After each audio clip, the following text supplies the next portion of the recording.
Bonjour mesdames, messieurs les directeurs et gestionnaires d'espaces naturels. Merci beaucoup pour l'invitation à cette rencontre virtuelle. Vous le savez, depuis maintenant plus de 2 ans en tant que parlementaire, je siège à la Commission développement durable et je suis présidente du groupe d'études eau et biodiversité à l'Assemblée nationale. J'ai eu la chance d'enchaîner des missions en lien avec ces deux sujets depuis le début de mon mandat. En 2018, j'ai eu le rapport d'évaluation de la loi du 8 août 2016 pour la reconquête de la biodiversité, la nature et des paysages. Et cette mission, je l'ai menée avec ma collègue Nathalie Bassire, députée de La Réunion. Ensuite, j'ai eu un rapport que j'ai mené avec Jérôme Bignon sur la préservation et la valorisation des zones humides face à l'impact du changement climatique, intitulé Terre d'eau, terre d'avenir. Et je suis en cours de finalisation d'un rapport, dont je suis rapporteur, sur la régulation des conflits d'usage de l'eau en période de pénurie. Et je mène cette mission avec Loïc Prudhomme et nous devrions l'avoir terminée d'ici fin juin. Alors, ceci dit, je suis quand même frappée par le manque de sensibilité de mes nombreux collègues parlementaires pour les enjeux de la biodiversité. Malgré leur volonté d'œuvrer à la transition écologique, je me suis vite rendu compte que les efforts allaient principalement vers les secteurs économiques tels que l'énergie, les mobilités, le bâtiment, le transport et un peu moindre mesure sur les questions d'eau et de biodiversité. Aussi, j'ai pensé qu'il était de mon devoir de redonner une place structurante à la nature dans les politiques publiques et j'en ai fait un de mes déterminants de mon action Palais Bourbon et dans ma circonscription. J'ai donc tenu déjà en 2018 et 2019 ce que j'appelle les universités de la biodiversité à Rochefort, en Charente-Maritime, où il y avait la présence d'associations, d'ONG, d'universitaires. Et puis j'ai créé au Palais Bourbon un groupe de parlementaires, ce qu'on appelle les parlementaires engagés pour la nature, avec une approche transversale. Alors font partie de ce groupe Barbara Pompili, Jimmy Pain, Claire Pitola, Loïc Dombreval, Valérie Petit, Alain Péréa, Bruno Millienne, etc. Pardon pour ceux que j'oublie.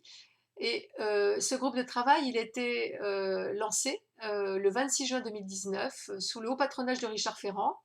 Il y avait la présence également des présidents des commissions, commissions éducation, économie, qui sont venus parler des liens entre leurs travaux et les enjeux de la biodiversité. Et je vous assure, ça n'a pas été toujours facile. Et puis la présence de deux ministres, François de Rugy, ministre de la Transition écologique et solidaire, et Emmanuel Vargon. L'objectif, c'est que nous montions tous en compétence sur des sujets aussi vastes que le trafic d'espèces protégées, la protection des océans, les zones humides comme solution fondée sur la nature, ou les liens entre érosion de la biodiversité et émergence des zoonoses. L'objectif, c'est bien d'établir des passerelles pérennes entre les parlementaires et les experts, en lien avec le comité français de l'UICN et l'Office français de la biodiversité.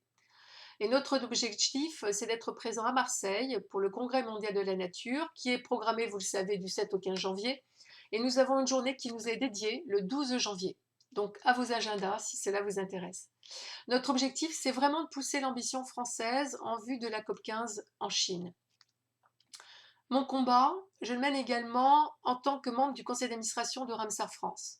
J'ai fait la protection des zones humides mon combat, vous le savez, et j'ai eu des tentatives malheureuses pour essayer de faire évoluer dans le dernier projet de loi de finances la fiscalité des zones humides et promouvoir les obligations réelles environnementales qui sont pour moi un véritable outil qu'il faut promouvoir. Le tout avec l'objectif assumé de créer un régime fiscal favorable aux espaces naturels, aux espaces agricoles, aux espaces forestiers. L'objectif de lutte contre l'artificialisation des sols, la préservation des fonctionnalités des écosystèmes humides ou gérés au moyen d'une ORE. Bon, c'est un échec, il faut bien que je l'avoue, sauf pour la taxe additionnelle sur la TFNB des tourbières. C'est un amendement qui a été approuvé et je compte bien que avoir le soutien d'Elisabeth Borne, la ministre de la Transition écologique et solidaire, cette année dans le futur projet de loi de finances parce que je vais représenter mes amendements. J'ai également une proposition de loi dans les tiroirs qui vise la préservation et la valorisation des zones humides, eu égard à l'importance qu'elles ont dans l'atténuation et l'adaptation au changement climatique. Et puis dernièrement, la semaine dernière, j'ai initié une tribune qui est parue dans le JDD, la première de Ramsar France, qui a été co-signée par l'ensemble des administrateurs et qui met assez bien en avant ma mission de l'après-coronavirus et qui s'intitule « La résilience de notre économie passe par des territoires résilients ». Je sais que vous êtes très actifs sur ces sujets-là et j'aimerais bien partager avec vous ma vision pour l'après.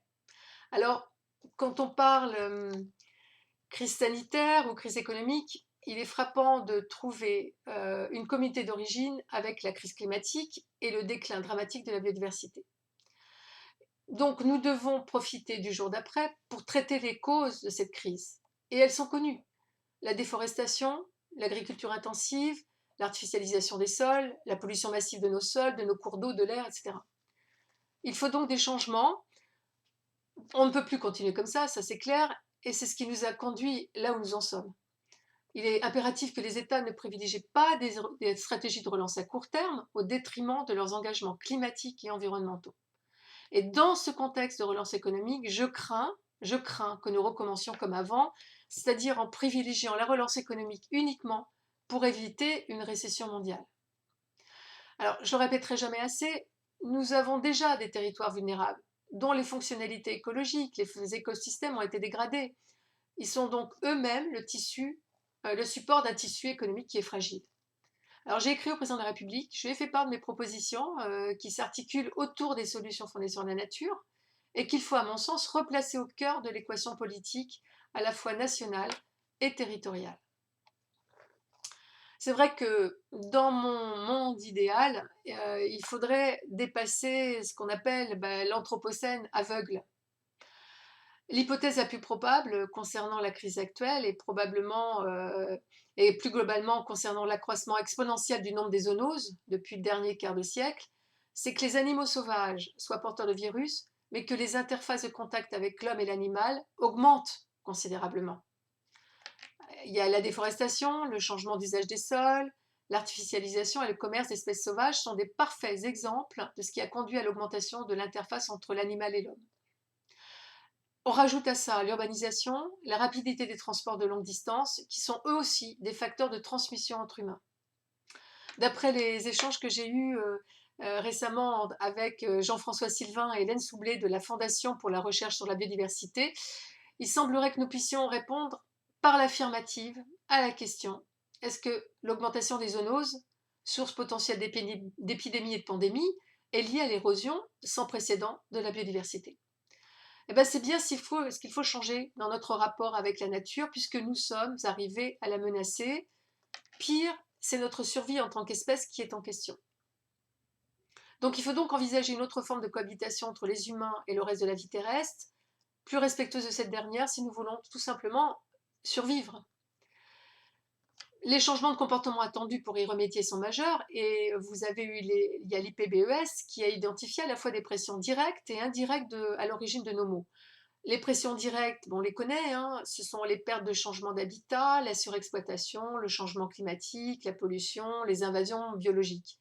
Et puis les pressions indirectes, ce sont nos enjeux démographiques et socioculturels, les pressions de nos écosystèmes économiques et technologiques, la question de nos institutions, de notre gouvernance, les conflits humains, les épidémies, facteurs d'érosion de la biodiversité. Pour changer tout cela, c'est notre place au sein du vivant qu'il faut repenser. Et en discutant avec François Sarrazin de la Fondation pour la recherche de la biodiversité, lors d'une récente audition, la semaine dernière, il expliquait qu'il nous fallait donc dépasser l'anthropocène délibéré, dans laquelle la Terre n'est qu'un jardin que nous devons cultiver, et qu'il nous faut donc la combiner avec une vision à long terme en matière de santé, de bien-être et de potentiel des populations humaines, et qu'il faut aussi conserver un potentiel d'évolution pour les non-humains. Ça ne veut pas dire qu'on n'exploite plus, ça veut simplement dire qu'on se préoccupe des conséquences évolutives de nos actions sur les non-humains.